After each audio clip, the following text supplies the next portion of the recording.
Père et du Fils et du Saint-Esprit. Amen. Grande joie d'être là avec toi en ce mardi 11 juin. Et aujourd'hui, nous célébrons Saint Barnabé, apôtre mémoire. Nous avons cette fête, Saint Barnabé, apôtre. Et je souhaite une bonne fête à tous les Barnabés. Que Dieu vous bénisse. Et vraiment, quand nous célébrons des saints, et si c'est un apôtre, nous devons demander au Seigneur de nous affermir, chacun de nous, et faire de nous des apôtres.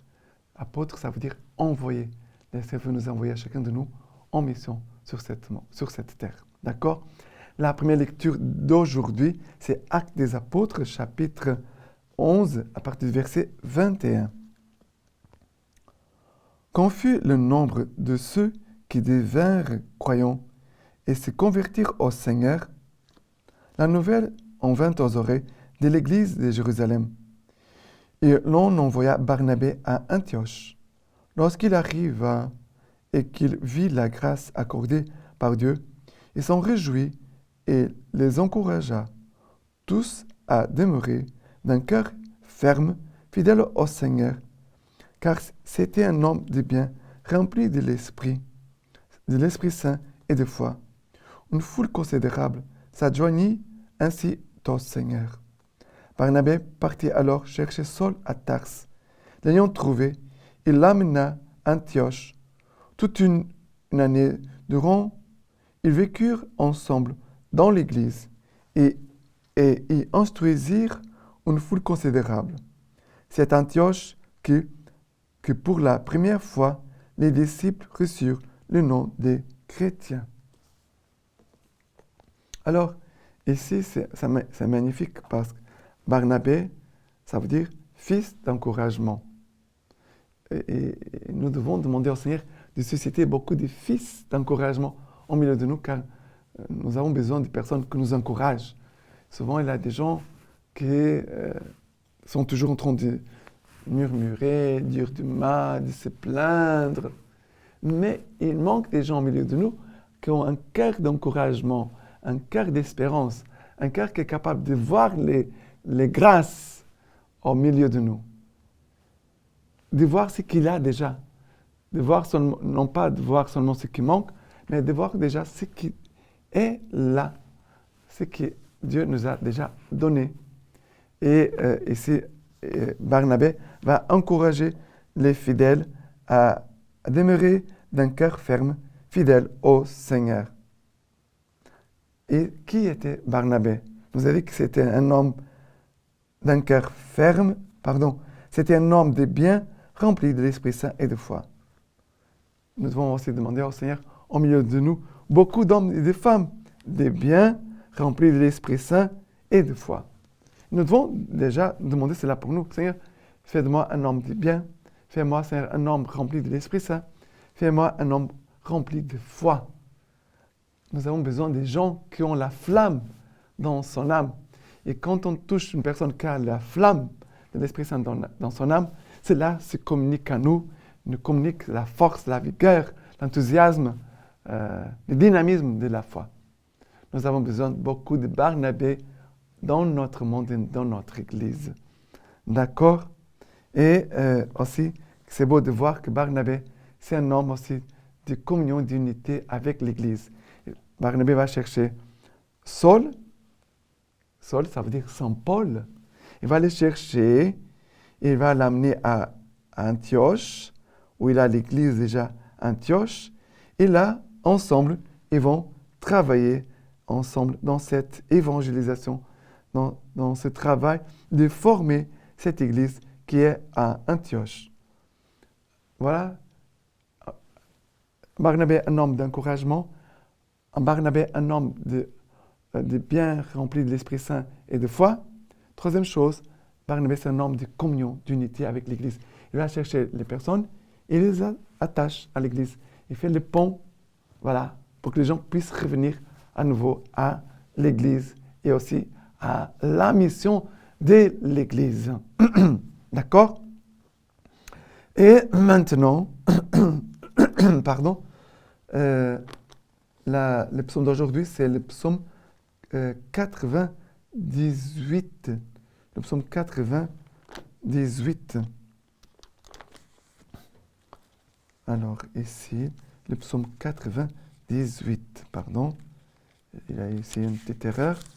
98, à partir du verset 1. Chantez au Seigneur un chant nouveau, car il a fait des merveilles.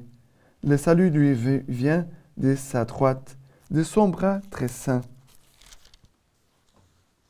Le Seigneur a fait connaître sa victoire, aux yeux des païens révélé sa justice. Rappelons son amour et sa fidélité pour la maison d'Israël. Tous les lointains de la terre ont vu le salut de notre Dieu. Acclamez le Seigneur toute la terre, éclatez en cris de joie. Jouez pour le Seigneur sur la harpe, au son des instruments, au son de la trompette et du cor, acclamez là à la face du roi, le Seigneur. Alors, le Seigneur fait connaître sa victoire, aux yeux des païens révéler sa justice, se rappelant son amour et sa fidélité pour la maison d'Israël. Barnabé, comme apôtre, il va fonder les églises, il va partir en mission. Et nous tous, on devait se sentir envoyés en mission pour faire connaître la victoire du Christ, de montrer révéler cette justice aux yeux des païens. Quelle est la justice de Dieu? C'est la résurrection de Jésus-Christ, la victoire du Christ qui nous a justifiés, qui a payé le prix de notre péché, qui nous a communiqué le pardon, qui nous a communiqué la paix, qui nous a donné à nouveau sa grâce, qui nous a fait revenir à Dieu à nouveau. Alors, si rappelons son amour et sa fidélité, on doit partir en mission pour rappeler aux autres l'amour et la fidélité du Seigneur pour la maison d'Israël. Ça veut dire pour l'Église, pour le peuple, pour Dieu, pour l'humanité entière. D'accord? Et maintenant, l'Évangile, c'est Matthieu chapitre 10. Matthieu chapitre 10, à partir du verset 7. Matthieu 10, à partir du verset 7. Chemin faisant, proclamez que le royaume des cieux est tout proche. Guérissez les malades, ressuscitez les morts, purifiez les lépreux, expulsez les démons. Vous avez reçu gratuitement, donnez gratuitement. Ne vous procurez ni or, ni argent, ni menu monnaie pour vos ceintures, ni besace pour la route, ni deux tuniques, ni sandales, ni bâtons, car l'ouvrier mérite sa nourriture. En quelque ville ou village que vous entriez, faites-vous indiquer quelqu'un d'honorable, et demeurez-y jusqu'à ce que vous partiez. En entrant dans la maison, saluez-la. Si cette maison en est digne, que votre paix vienne sur elle. Si elle ne l'est pas, que votre paix vous soit retournée. Voilà, ici c'est l'envoi en mission. C'est la mission des 12 que Jésus envoie mission. Et Jésus les envoie vers les brebis perdues de la maison d'Israël. Jésus dit, allez chercher les catholiques non pratiquants. Parce qu'ils ont été baptisés, mais sont éloignés de l'Église, ou peut-être ils n'ont jamais fait partie de l'Église. Ils sont venus seulement se faire baptiser à l'Église, et après ils sont partis. Ou alors, des gens qui étaient là avec nous dans l'Église pendant des années, et d'un coup, on les a vus partir. Il faut aller les chercher. Et aussi, il faut bien sûr aller chercher ceux qui ne connaissent pas encore l'Église catholique, qui ne font pas partie de notre Église. Il faut aller les chercher. Il faut les évangéliser. Mais comment on doit faire l'évangélisation? Jésus nous donne ici des pistes.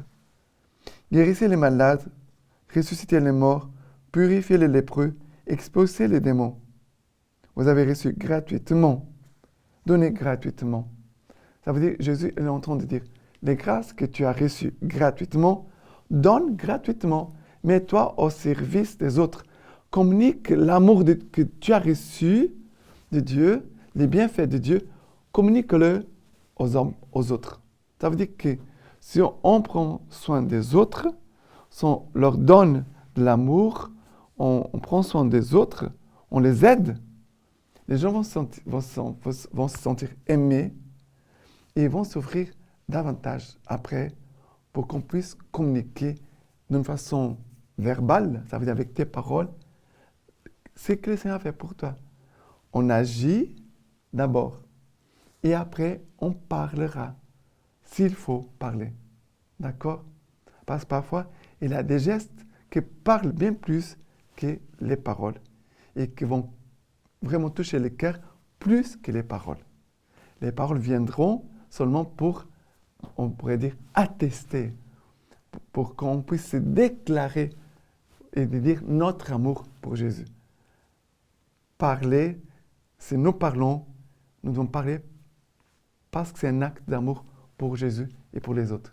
Et non pas pour montrer que je suis quelqu'un qui sait beaucoup de choses.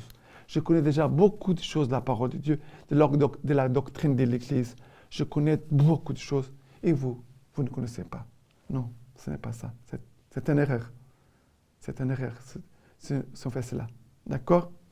Et aujourd'hui, en cette fête de Saint Barnabé, apôtre, la lecture patristique, homélie de Saint Chromas, nous dit ceci.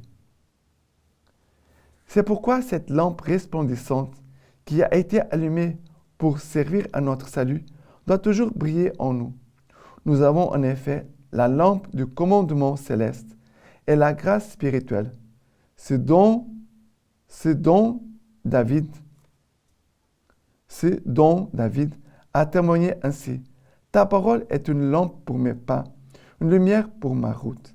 Et Salomon a dit, les préceptes de la loi est une lampe. Cette lampe de la loi et de la foi, nous ne devons donc pas la cacher, mais l'installer toujours dans l'Église, comme sur le lampadaire, pour le salut d'un grand nombre, afin de jouir nous-mêmes de la lumière de sa vérité et d'en éclairer tous les croyants. Maintenant, je vous laisse la bénédiction par les mains toutes pures de la Vierge Marie. Dieu Tout-Puissant vous bénisse et vous garde, le Père, le Fils et le Saint-Esprit. Amen.